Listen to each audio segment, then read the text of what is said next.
I would say if it wasn't coronavirus, something else would have done the same thing. It could have easily been like the fires that happened in Australia that were partly related to the climate that was dry and hot. That dry, hot thing similarly hitting India and driving food death there for that reason could have led to this whole thing. Or what was happening in the Amazon that could break the hydrological pump and affect the rainfall for North America. Basically, we just needed something big enough to start to set off the systemic fragilities. The systemic fragilities haven't always been there because it's unique to globalization. It's unique to, up until World War II, we didn't have technology big enough to fuck up everything.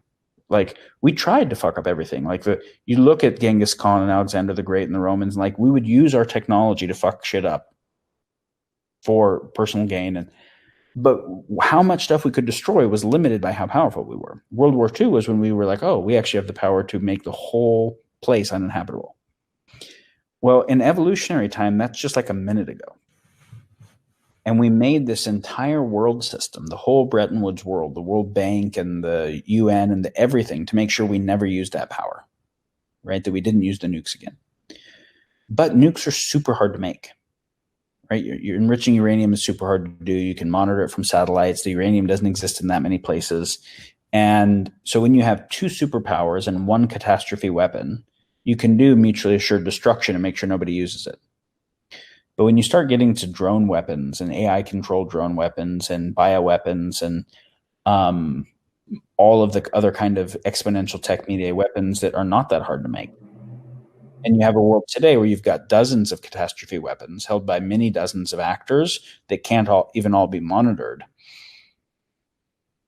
you can't do mutual assured destruction on that. And when Bretton Woods happened, we weren't near the planetary limits of growth. We hadn't already taken most of the fish out of the ocean or fucked up the coral or got close to the tipping points on the Amazon or any of those types of things. So we could just say, let's just debt-based finance ourselves out of this by printing so much fucking money and exploiting whatever we need to print so much money that we don't have to fight because we just keep having so much positive sum growth. You don't get to do that forever, right? So we really are at a tipping point where we've reached planetary boundaries. And that creates its own fragility. We have these globalized supply chains where collapse anywhere can create collapse in other places. We saw a little fucking problem in Wuhan and the whole world is affected, right? So radically interconnected world. And where too many people have too big of weapons. And not just the kinetic weapons, but even the effect on everyone's psyche of technologies like Facebook and Google, that either we've become powerful enough relative to the now smallness of our world and our own developmental innate capacities that we either figure out how to use that power much, much, much better, or we blow ourselves up with it. So that's the omni-lose-lose scenario you've been talking about around that in the end, if you keep enforcing the win-lose scenarios of one party trying to advance at the cost of the other, it's just eventually going to lead to us destroying the place we live in, basically. Yeah. And that's why it needs change. Yeah, there is that kind of win-lose game theory, not only, like, the first thing is that historically it actually worked. Like, we actually could kill the other guys and get the riverfront property that they had, and that was awesome, right? And then they stopped competing with us for hunting and whatever. But it wasn't just that it worked, it was obligate. Because if we just wanted to be peaceful, but they're going out killing other tribes and taking their shit, then we have to militarize ourselves to defend ourselves, or we lose by default as soon as anyone militarizes, which is why some of the more peaceful cultures just got slaughtered by the warring cultures. And the effective warring cultures taught each other to war better. And you get this upregulation of war capacity where anybody comes out with a new weapon and everybody has to create counter weapons and new, better weapons, right? So you get this, but ultimately that's an exponential curve that drives an exponential curve. And it's all externalizing harm on a finite common space. And so we've been in a place where, like, that has worked. What has worked and has even been obligate as a mode itself will now create the self-termination.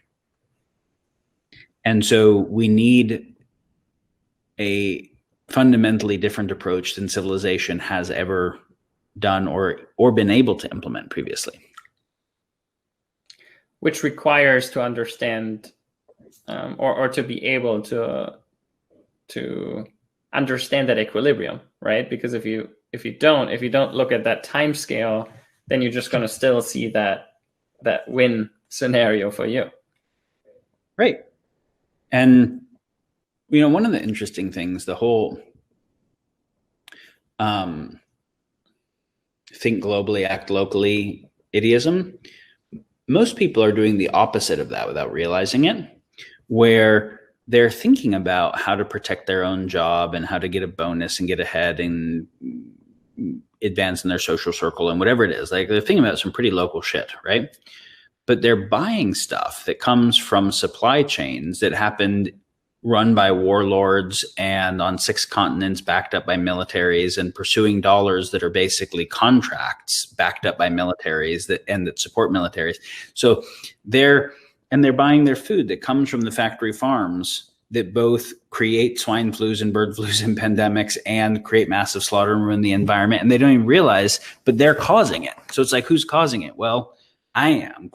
I'm acting globally in really atrocious ways for my local optimization and not even knowing it. Go ahead. What do you do currently to raise more awareness regarding that, or what's your current mission?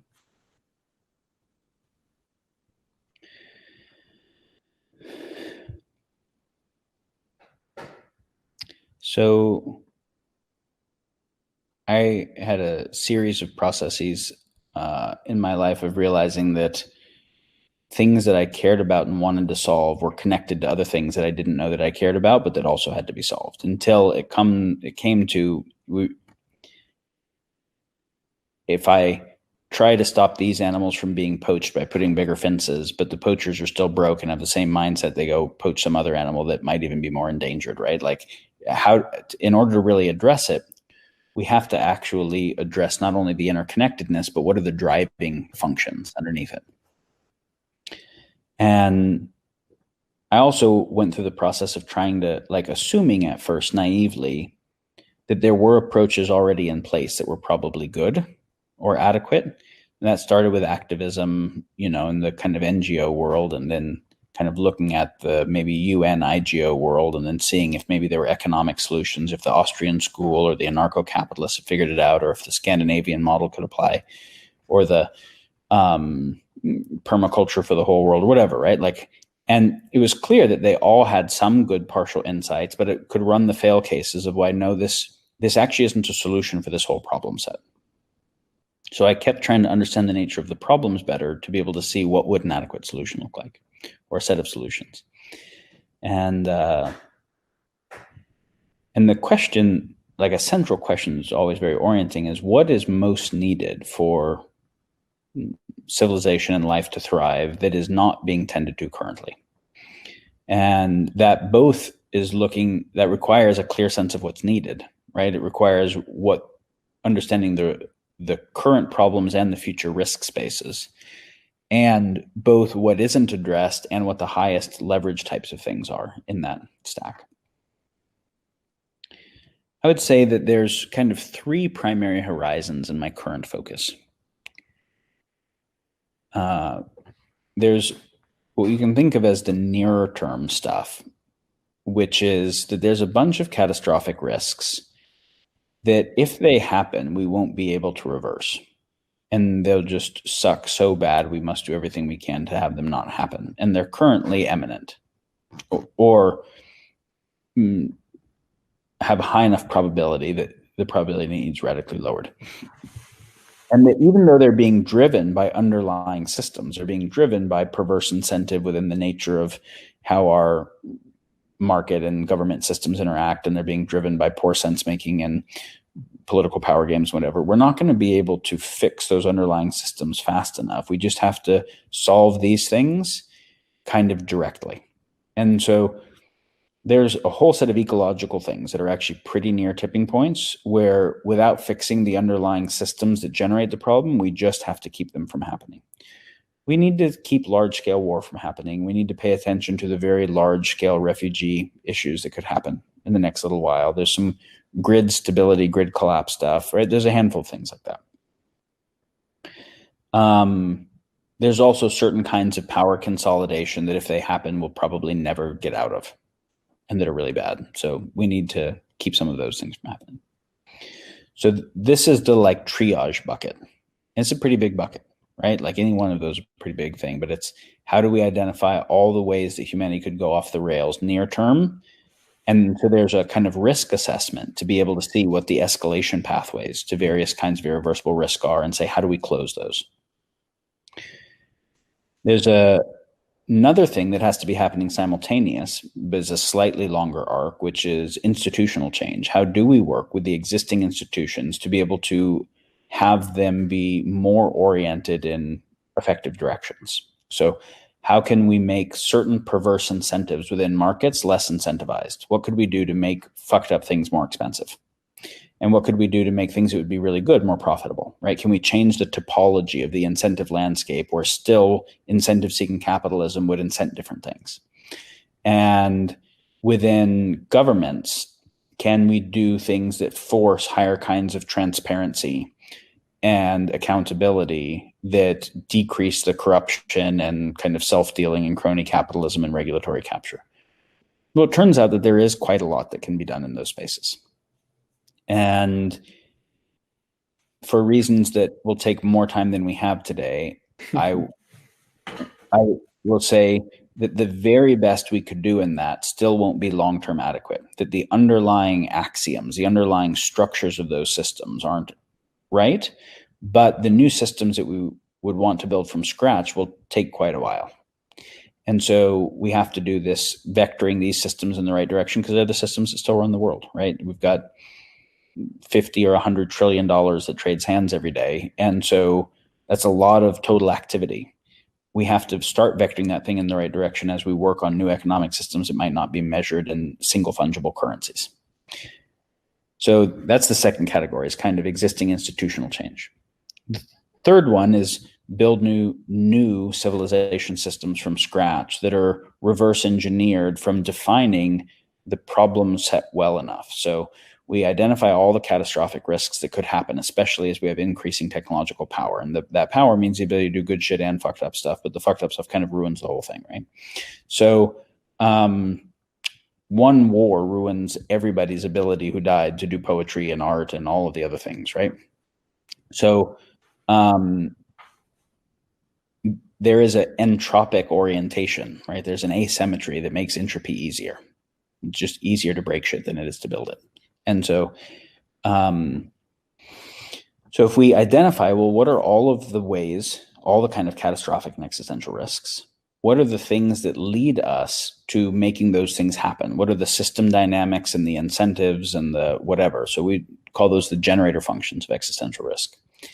And then rather than try to solve this one and this one and this one separately, can we actually solve those generator functions categorically, which would solve every instance in the class as a new instantiation of a civilization kernel? Can we have a situation where the architecture of the economics has removed perverse incentive fundamentally? So it's removed the evolutionary niche for sociopathic behavior, right? Made it where there's just that doesn't ever pay. Or corruption through the right kinds of transparency and accounting and justice and whatever. So that's been a focus of mine for a bunch of years, because if we couldn't get that, that totally recalibrated my sense of the whole possibility space. And so I was fortunate to have some really incredible people, colleagues, work together for quite some years on that and came to, yes, it is actually possible. There are solutions. If we ask the question, how do we make a world that's anti-fragile, civilization that's anti-fragile, in the presence of having exponential technology kind of available to everybody, decentralized exponential technology, factoring the way that humans are, right? So the kinds of beings that we have been and how we have been stewards of power, can that many of us have that much power and have the thing be anti-fragile? It's a tough problem, right? It was not obvious there's a solution to it. But we did end up coming up with, yes, there is actually a field of solutions. They don't look like any of the systems we've tried so far, which makes sense, right? They don't look like nation state-based liberal democracy or communism or social. They look like some kind of deeply reimagined premises. But and so there's work happening to build those types of systems, prototype them, refine them, to then be strange attractors of a new model. And the idea would be, and the fundamental basis of them is much higher collective intelligence that leads to better resource utilization. But because of that also leads to better innovation, which also leads to them being able to offer things to the world that the rest of the world needs, so that it engenders healthy relationship rather than enmity, and being able to defend themselves without needing to go offensive and various things like that. So then what we would expect is that if there's a radically more effective civilization system, that other places would want to implement it. And so you start to get an adoption based on a new attraction